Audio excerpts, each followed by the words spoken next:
Hello students, welcome to the digital platform of Gnanmanjari Vidyapeeth Mahua. In last lecture of subject account, we have discussed about the debit and credit effect of a transaction. Today, we will start a new chapter number 3, that is Introduction to Goods and Services Tax, that means GST. We all know that government has applied GST on 1/7/2017. In GST, all tax and goods services are related as a common tax. એ જીએસટીની અંદર આપણે જોઈએ કે બધા ટેક્સને એક common ટેક્સમાં એક convert કરી લેવામાં આવ્યું. So let us start with introduction point from page number 52. To meet economic needs of the country, tax are collected by the government. These tax are categorized into two categories, direct tax and indirect tax. એટલે કે government એની જરૂરિયાત પૂરી કરવા માટે tax collect કરે છે અને આ tax પાછા પબ્લિક માટે જ તે એ લોકો ટેક્સના જે કાંઈ પૈસા કલેક્ટ થયા હોય એ પબ્લિકના માટે જ યુટિલાઇઝ કરવામાં આવે. અને આ ટેક્સ બે ટાઈપ્સના હોય, direct tax and indirect tax. Direct tax related to person and indirect tax R related to services and goods and other form. Indirect tax are collected by central government, state government and governments of union territories. In Indian context, different types of tax were collected by different government. પહેલાં એવું હતું કે પહેલાં government છે એ દરેક tax અલગ અલગ collect કરતો, એના માટે કોમન ટેક્સ કોઈ હતો નહીં. પહેલાં અલગ અલગ બધા માટે અલગ અલગ ટેક્સ હતો, એટલે ઓક્ટ્રોય, સેલ ટેક્સ એક્સેટ્રા. સો આ બધા અલગ અલગ ટેક્સના કારણે શું થતું હતું, because of variety of indirect tax and compliance of their separate legal provision from the viewpoint of its management, it was a very complex affair of government, tax authority and taxpayer. બધાના અલગ અલગ tax અને એ અલગ અલગ ટેક્સના અલગ અલગ provision, અલગ અલગ રૂલ્સ, એના કારણે શું થતું તો કે ગવર્મેન્ટને, ટેક્સ ઓથોરિટીઝને અને પેયરને ઘણા બધા પ્રોબ્લેમ ક્રિએટ થતા ફોર્મ ફિલઅપ કરવામાં, રૂલ્સ એપ્લિકેબલ કરવામાં. તો એના કારણે આ પ્રોબ્લેમ થતા અને એ પ્રોબ્લેમને સોલ્વ કરવા માટે to eliminate such type of complexities in indirect tax, instead of having provision of central government, state government and government of union territories, new tax act is introduced with slogan of one nation one tax, that is goods and services tax act, GST. એટલે કે આ બધા પ્રોબ્લેમનો solve કરવા માટે ત્રણે ત્રણ government, means કે state government and government of union territories, એટલે કે જે ટેરેટરીઝ ગવર્મેન્ટના ડાયરેક્ટલી સેન્ટ્રલમાં જ આવતી હોય, એટલે કે સેન્ટ્રલના કંટ્રોલમાં જ આવતી હોય, એ બધી કેવી કહેવાય, યુનિયન ટેરેટરીઝ. અને આ બધાએ ભેગા મળી અને એક ટેક્સ એપ્લાય કર્યો અને એ હતો GST. It became effective from 1st July 2017 in the country. GST can be explained as follows. આખા આપણા કન્ટ્રીમાં 1st જુલાઈના આ એપ્લિકેબલ થયો, 2017ના આ આપણે એપ્લિકેબલ થયો. અને એની અંદર કેવી રીતના એને કંટ્રોલ કે કેવી રીતના એને એપ્લાય કરવામાં આવ્યો તો જો અહીંયા પહેલાં indirect tax of central government, જે પહેલાં સેન્ટ્રલ ગવર્મેન્ટના જેટલા ઇનડાયરેક્ટ ટેક્સ હતા એ ક્યાં ક્યાં હતા તો કે central sale tax, central excise duty, central custom duty અને સર્વિસ ટેક્સ. આ 4 ટેક્સ હતા એ સેન્ટ્રલ ગવર્મેન્ટના હતા, plus 4 tax state government or એ યુનિયન ટેરેટરીઝના હતા, એ value added tax, purchase tax, sale tax અને એન્ટરટેનમેન્ટ ટેક્સ. આ આટલા ટેક્સ હતા ઇનડાયરેક્ટ સ્ટેટ જે સેન્ટ્રલના 4 હતા એ, પ્લસ સ્ટેટ ગવર્મેન્ટના 4 હતા એ બધા ટેક્સને વિડ્રો કરી નાખ્યા કે કેન્સલ કરી નાખ્યા અને આ બધાને ઇન્ક્લુડ કરી એનો એક કોમન નામ આપી દીધું, એને કહેવાય GST. To being uniformity and object oriented implementation of GST for center, state and union territories, 5 GST acts are formed which are as follow. એટલે કે 5 એક એક્ટ એટલે શું કહેવાય, કાયદા, એ 5 કાયદા હતા એ ફોર્મ કરવામાં આવ્યા કે બનાવવામાં આવ્યા, એક્ટ્સ ઓફ જીએસટી.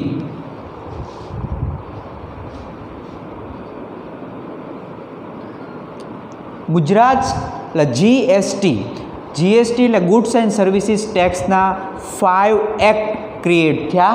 એમાં first one act central goods and service tax act, that is CGST, central goods and service tax. એટલે આની અંદર શું થયું કે આની અંદર કયા રૂલ્સ કે કયો એક્ટ એપ્લિકેબલ છે તો જોયા. In this act provisions pertaining to central goods and service tax are covered. જે સેન્ટ્રલ ગવર્મેન્ટના ગુડ્સ રિલેટેડ જે કાંઈ પ્રોવિઝન હતા, જે એક્ટ સેન્ટ્રલ ગવર્મેન્ટને એપ્લિકેબલ થતો હતો એ બધું આ ફર્સ્ટ એક્ટની અંદર ઇન્ક્લુડ કરી લેવામાં આવ્યું. Second one state goods and service act, SGST. આની અંદર તો કે in this act provision pertaining to state goods and service tax are covered.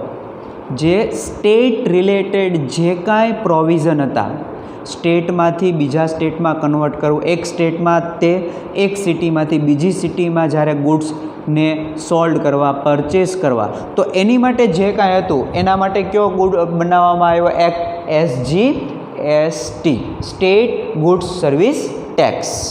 Third one is union territories goods and service tax act, UTGST. Third one act is UTGST, union territory goods service tax. તો આની અંદર in this act provision pertaining to union territories goods and service are covered. Union territories એટલે કઈ તો કે જે state directly central ગવર્મેન્ટના rules and રેગ્યુલેશનથી જે ફોલો કરતા હોય, એપ્લિકેબલ હોય એ, એટલે કે દીવ, દમન, આ બધા કેવા સ્ટેટ છે કે જે ડાયરેક્ટ યુનિયન ટેરેટરીઝ એને કહેવાય ને જે એ સેન્ટ્રલના જ હાથમાં એના રૂલ્સ એન્ડ રેગ્યુલેશન હોય. તો એને રિલેટેડ જે હતું એ બધું આમાં આવી ગયું UTGSTમાં. Fourth one is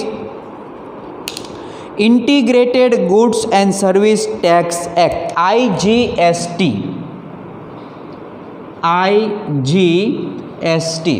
integrated goods and service tax. In this act provision pertaining to supply of goods or service or both mode other than on state union territories are covered. એટલે કે આની અંદર શું આવી ગયું તો કે જ્યારે ગુડ્સ એન્ડ સર્વિસને એક સ્ટેટમાંથી બીજા સ્ટેટમાં મોકલવામાં આવે અથવા એમ કહેવાય કાં તો પરચેસ કરવામાં આવે કાં તો સેલ્સ કરવામાં આવે ત્યારે આ IGST એક્ટ લાગુ પાડવામાં આવે. And fifth one goods and services act એટલે GST compensation act, goods and service act.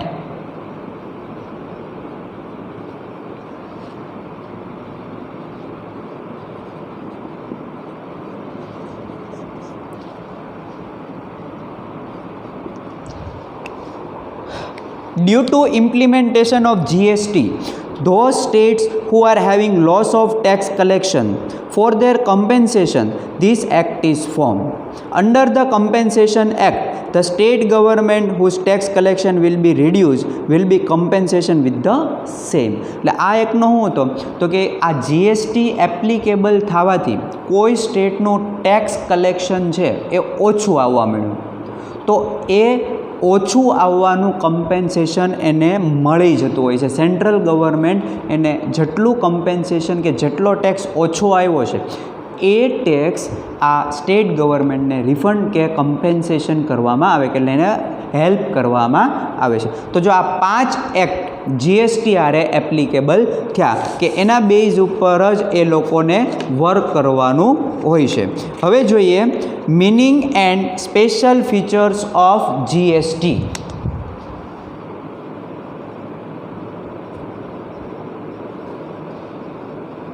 Meaning of GST.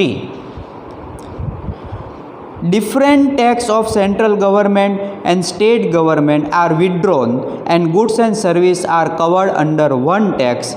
This tax is known as goods and service tax. That means GST. એટલે કે બધા જે અલગ અલગ ટેક્સ હતા એ બધા ટેક્સને કેન્સલ કરી અને જે એક ટેક્સ એપ્લિકેબલ કરવામાં આવ્યો એ ટેક્સને કહેવાય GST.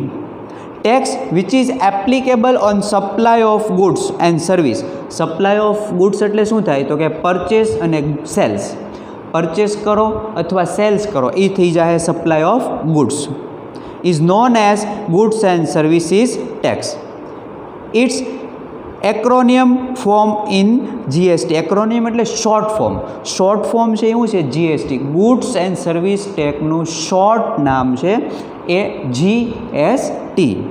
The special features of GST are as follow. Now we will see the special features.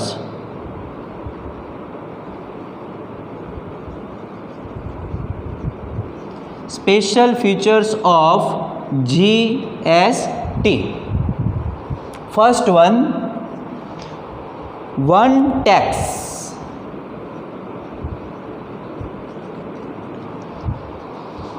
Goods and service are covered under only one tax. એટલે બધું જેટલા ટેક્સ હતા એ બધા ટેક્સને વન ટેક્સમાં જ કન્વર્ટ કરી લેવામાં આવ્યા.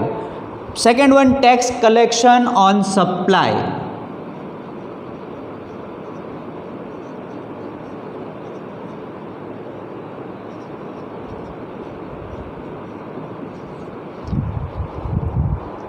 Tax is collected on supply of goods and completions of service instead of tax collection on production or sales of goods or providing of service. પહેલાં શું હતું કે ગુડ્સ પ્રોડ્યુસ કરો એના ઉપર ટેક્સ લાગતો. હવે એ ચેન્જ થઈ અને સપ્લાય ઓફ ગુડ્સમાં ટેક્સ કલેક્ટ કરવામાં આવે. સપ્લાય ઓફ ગુડ્સ એટલે મેં કીધું કાં પરચેઝ હોય કાં સેલ્સ ઓફ એ ગુડ્સ હોય. અને કમ્પ્લીશન ઓફ સર્વિસ પહેલાં સર્વિસ પ્રોવાઈડ કરતા એના ઉપર ટેક્સ હતો. આ જીએસટી આવવાથી એ પ્રોવાઇડિંગમાંથી ચેન્જ શું થઈ ગયું કમ્પ્લીશન એટલે સર્વિસ કોઈ કામ પૂરું કરવાથી જે ટેક્સ લાગુ પડે એ. Third one GST council.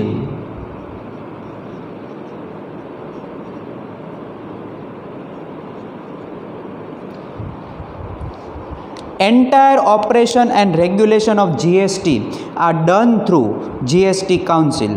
Each state has representation in GST Council. The Finance Minister of Center work as a chairman of this council. એટલે અહીંયા આ એક જીએસટી કાઉન્સિલ છે. આ જ કાઉન્સિલ બધા રૂલ્સ અને રેગ્યુલેશન જીએસટી માટેના એપ્લિકેબલ કરે અને એ જ ડિસાઇડ કરે. કોણ? GST council. આ જીએસટી કાઉન્સિલની અંદર દરેક સ્ટેટના એક પર્સન રિપ્રેઝેન્ટ થતા હોય. એટલે કે દરેક પર્સન એમાં જોઈન હોય છે કે એની સાથે કનેક્ટેડ હોય છે. અને the finance minister of centre જે ગવર્મેન્ટ સેન્ટર ગવર્મેન્ટ હોય એના જે ફાઇનાન્સ મિનિસ્ટર હોય એ ફાઇનાન્સ મિનિસ્ટર એના ચેરમેન હોય છે. Fourth one GST rate.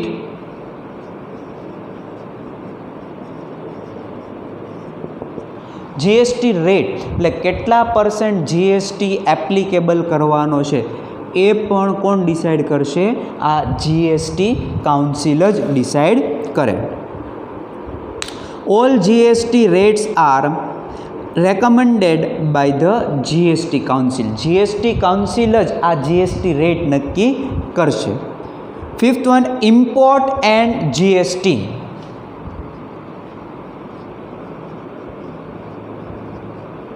Import and GST, એટલે કે ગુડ્સ જે ઇમ્પોર્ટ કરીએ છીએ એ ગુડ્સ ઉપર કેટલો ટેક્સ લેવો એ. હવે ઇમ્પોર્ટ બે રીતે થાય, ઇન્ટરનલ ઇમ્પોર્ટ એ થાય અને એક્સટર્નલ ઇમ્પોર્ટ. ઇન્ટરનલ એટલે એક સ્ટેટમાંથી બીજા સ્ટેટમાં ઇમ્પોર્ટ થતું હોય, એટલે સોરી ઇમ્પોર્ટ થતું હોય એને શું કહેવાય? Internal import. અને જે એક કન્ટ્રીમાંથી બીજા કન્ટ્રીમાં ગુડ્સ એક્સચેન્જ થતું હોય એને શું કહેવાય?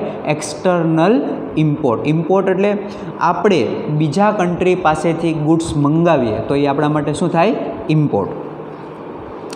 Imports of goods and service are treated as interstate supply. જો અહીંયા એને કેવી રીતના લેવાનો છે? ઇન્ટરસ્ટેટ, ઇન્ટર કન્ટ્રી નહીં પણ બે સ્ટેટ વચ્ચેનો જે કાંઈ ગુડ્સ એક્સચેન્જ થાય એ રિલેટેડ એને જીએસટી કાઉન્ટ કરવાનું. Input tax credit, 6th one, input tax credit. GST paid on purchase is allowable deduction from sale of goods and sale of goods and service. એટલે કે જે GST આપણે બલ્કમાં means કે ક્વોન્ટિટીમાં જ્યારે goods purchase કરશું હોલસેલમાં તો એ goods ઉપર આપણે જીએસટી પે કર્યું છે, પછી હવે એ ગુડ્સ પાછું આપણે સેલ કરીએ રિટેલમાં તો એના ઉપર જે ટેક્સ લાગે એમાંથી પહેલાં જે ટેક્સ પે કર્યો હતો એ ડિડક્ટ કરી દેવામાં આવે. એ ડિડક્ટ થયો એટલે એને કહેવાય ઇનપુટ ટેક્સ ક્રેડિટ. એને રિટર્ન પાછો થોડો ઘણો એને રિફંડ કરી દેવામાં આવે, એને કહેવાય એ input tax credit. Tax distribution, 7th one point or a features is tax distributions.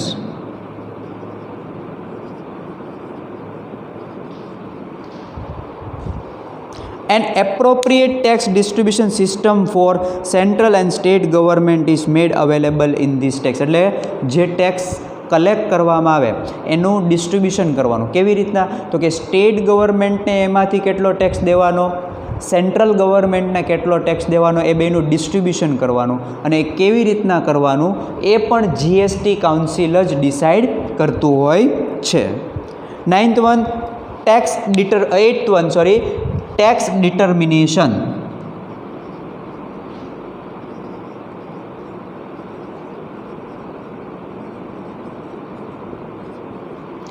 Tax determinations.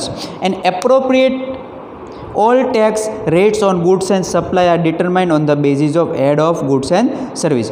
કેટલા % ટેક્સ લેવો, કેટલી રેટ રાખવી એ પણ આની અંદર ડિસાઇડ કરીને એનું ફોર્મેટ જ આપેલું હોય, આખું એક ટેબલ આપેલું હોય કે એમાં શેડ્યુલ 1, શેડ્યુલ 2, શેડ્યુલ 3 એની અંદર સેન્ટ્રલનો સીજીએસટી કેટલો ટેક્સ હોય, આઈજીએસટી કેટલો ટેક્સ હોય એ આખું એક ફોર્મેટ ટેબલ ફોર્મમાં જ આપેલું હોય છે. અને એ જ પોઈન્ટ નીચે છે pre determined tax rate structure. Structure એટલે કે આખું એનું એક સ્ટ્રક્ચર ટેબલ જ ફોર્મમાં હોય કે એમાં કોની પાસેથી, કયા સ્ટેટ પાસેથી કેવી રીતના કેટલો ટેક્સ લેવો, યુનિયન ટેરેટરીઝ પાસેથી કેટલો ટેક્સ લેવો, સેન્ટ્રલ ગવર્મેન્ટ કેવી રીતના એપ્લિકેબલ કરે, એ બધા જ પોઈન્ટ આ pre determined tax rate structure એવું આખું ટેબલ બનાવેલું હોય જે આપણે નેક્સ્ટમાં આગળના પોઈન્ટમાં ડિસ્કસ કરીશું. 9th one point is pre determined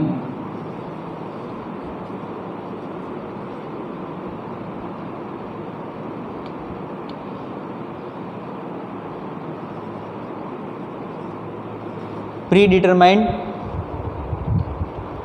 tax rate or tax rate structure.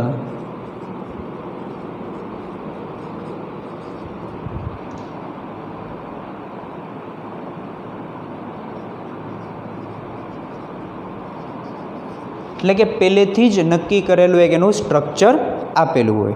10th one 5 GST Act. 10th one point is 5 GST act. આ આપણે ડિસ્કસ કરી ગયા કે જ્યારે જીએસટી એપ્લિકેબલ થયું તો એની સાથે એનું જીએસટી એક્ટ 5 જે એપ્લિકેબલ હતા એ પણ ત્યાં આપી દેવામાં આવ્યા. And last point uniformity. 11th point is uniformity એટલે કે કોમન, હોલ કન્ટ્રીમાં બધે જ આ કોમન એપ્લિકેબલ છે. કોઈ પણ ઇન્ડિયાના કોઈ પણ સ્ટેટમાં, કોઈ પણ સિટીમાં કે કોઈ પણ ડિસ્ટ્રિક્ટમાં જાઓ, આ કોમનલી એપ્લિકેબલ છે, એમાં કોઈ ચેન્જ આવશે નહીં. GST law, rules, procedure and rate of tax are similarly across the country. કન્ટ્રીમાં બધે જ આ કોમન જ હશે. Now third point is supply of goods or service or both. Supply of goods or service એટલે કે કા પરચેસ કરીએ કા સેલ્સ કરીએ કા આ બેય થતું હોય તો શું થાય એ જોઈએ. The terminology of supply is used in place of rule of goods and services or both. એટલે એક વર્ડ આપ્યો સપ્લાય, ગુડ્સ અને સર્વિસની જગ્યાએ એક કોમન વર્ડ આપી દીધો supply. The supply of goods or service or both are applied within the state union territory but outside the state union territory. બે કા એ સ્ટેટની અંદર જ તે જો within the state, within the state એટલે એક સ્ટેટની અંદર જ બે સિટી વચ્ચે જે સપ્લાય થતું હોય એ. એટલે કે આપણે ગુજરાત સ્ટેટનું એક એક્ઝામ્પલ લઈએ તો જો ગુજરાત સ્ટેટ છે તો ગુજરાત સ્ટેટના જ કોઈ પણ બે સિટી કે ગમે ત્યાં એ ગુજરાત સ્ટેટની અંદર જ સપ્લાય ઓફ ગુડ્સ થતું હોય એક એ. ને બીજું આઉટસાઇડ ધ સ્ટેટ, ગુજરાત સ્ટેટમાંથી બીજા સ્ટેટની સાથે જ્યારે આ supply of goods or service થતું હોય ત્યારે. જો તો કયો ટેક્સ એપ્લિકેબલ છે એ supply within the state union territory, within own state એટલે એક જ સ્ટેટની અંદર જ્યારે સપ્લાય ઓફ ગુડ્સ થતું હોય ત્યારે કયો ટેક્સ એપ્લિકેબલ, કયો એક્ટ એપ્લિકેબલ છે તો એક central goods and service tax એટલે CGST એપ્લિકેબલ છે અને બીજું સ્ટેટ ગુડ્સ એન્ડ સર્વિસ એટલે SGST. એટલે જો આ બે ટેક્સ આ બે એપ્લિકેબલ છે ક્યારે, જ્યારે એક જ સ્ટેટની અંદર સપ્લાય ઓફ ગુડ્સ થતું હોય ત્યારે. એટલે ગુજરાતની અંદર જ કોઈ પણ સ્ટેટમાં થાય, ગુજરાતની અંદર કોઈ પણ સિટીમાં થાય તો, એટલે એની ગુજરાતની બહાર જતા નથી, મીન્સ કે એક સ્ટેટની અંદર જ થાય તો.